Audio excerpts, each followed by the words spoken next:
Today, I experienced my first earthquake in Japan.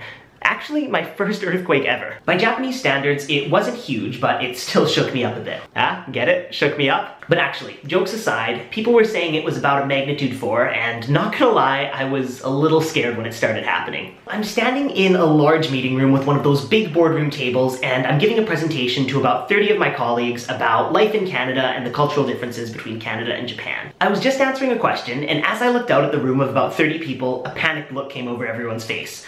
I still didn't really know what was going on, and then I felt the tremors. Everyone in the room got an emergency text on their phones, an alarm was going off in the building, repeating something in Japanese that I didn't understand, and one of my coworkers looked me in the eye and very calmly said, "Earthquake," and then waved me under the table. So here I am sitting under this big boardroom table, and if I were to describe the feeling, imagine that you're sitting on a bus that's driving very slowly over a bunch of speed bumps.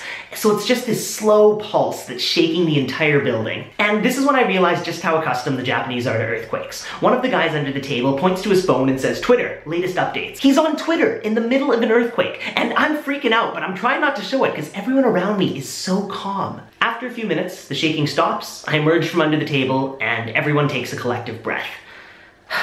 One of the first things said after the earthquake was from my boss. He looks at my presentation that's still up on the screen, looks back at the room, and says to everyone, "Are there any more questions?" The entire room bursts out laughing because he didn't even acknowledge what just happened, and I can already feel myself starting to calm down. So I did answer a few more questions. Lots of people were curious about my first earthquake experience, and we wrapped up the meeting and everyone carried on with their days.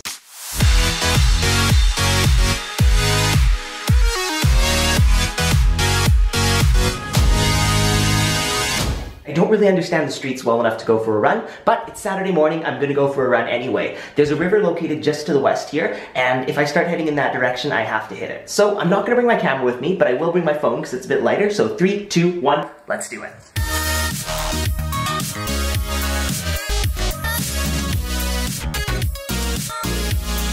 I made it to the river. It was a bit of a longer run than I was expecting, and it is very hot outside, but it's a really cool area here. There's a baseball diamond over there, there's a soccer field, and then there's a driving range, so lots of activity, and it feels really good to be out and moving here in Japan. Alright, just got off the train at Harajuku Station. First adventure downtown Tokyo, here with Zephin and Jason.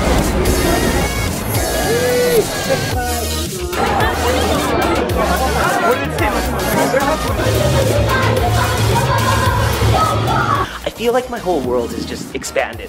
I found out that I can take one train for about 25 minutes and get to the heart of downtown Tokyo. So it's a pretty cool feeling to know that I have weekends that I can explore anywhere.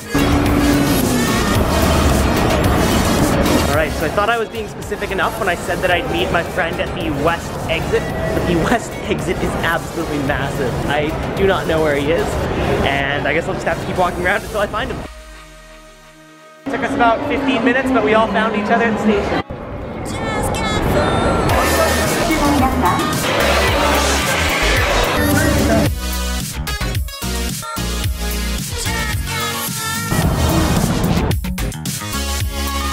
We've stumbled upon some sort of little festival on the approach up to one of the shrines.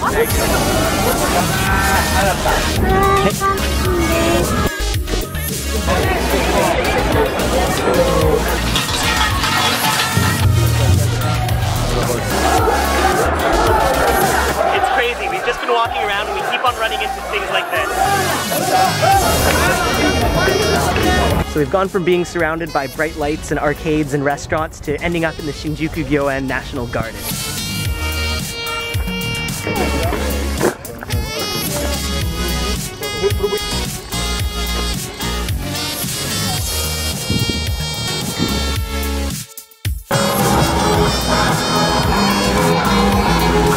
Time to enter the busiest train station in the world. Apparently there are 3 million people that pass through it every day, which is like the population of Vancouver.